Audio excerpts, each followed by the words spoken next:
ఈరోజు మనం చూస్తున్న కథ ఒక తండ్రి బాధ, ఒక అన్నదమ్ముల ప్రేమ తాలూకు విలపంతో నిండినది. ఇది ధర్మపథంలో నడిచే రామాయణ గాథలోని ఒక అత్యంత విషాదభరితమైన మలుపు. రాముని అరణ్యవాసంతో అయోధ్య నగరంపై విషాదం కమ్ముకుంది.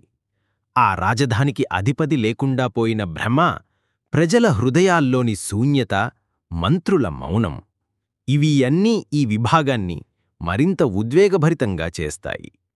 ఇలాంటి మన ఇతిహాసాలు ఇంకెన్నో చూడాలి అంటే వెంటనే ఈ ఛానల్ను సబ్స్క్రైబ్ చేసుకోండి. రాముడు అరణ్యవాసానికి వెళ్లిన తర్వాత అయోధ్య రాజమహల్ ఒక పాడుబడిన గృహంలా మారింది.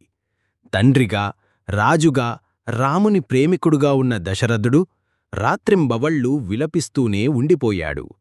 తన మనసులో బాధను భరించలేక రాముని జ్ఞాపకాల్లో తడిచిపోతూ ఒక రాత్రి ఆయన రాముని పేరును పిలుస్తూ తన తుది శ్వాస విడిచారు.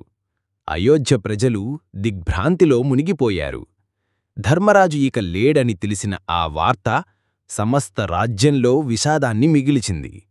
ఆ సమయంలో భరతుడు, శత్రుఘ్నుడు మేనమామ అశ్వపతిరాజు వద్ద కైకేయి దేశంలో ఉన్నారు.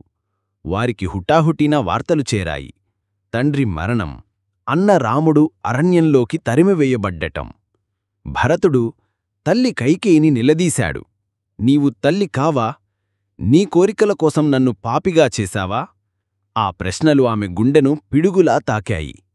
ఆమె పశ్చాత్తాపంలో కరిగిపోయింది. కాని చేసిన నష్టాన్ని తిరిగి చెల్లించలేకపోయింది. భరతుడు రాముని కోసం బయల్దేరాడు. శత్రుఘ్నుడు, వశిష్ఠుడు, సేవకులు, ప్రజలు అందరినీ తీసుకుని రథాల్లో, పాదయాత్రలో రాముని శరణు వెళ్ళాడు. అతడి ఒక్క సంకల్పం, రాముణ్ణి తిరిగి తెచ్చుకోవాలి, రాజ్యాన్ని అతడిపైనే ఉంచాలి.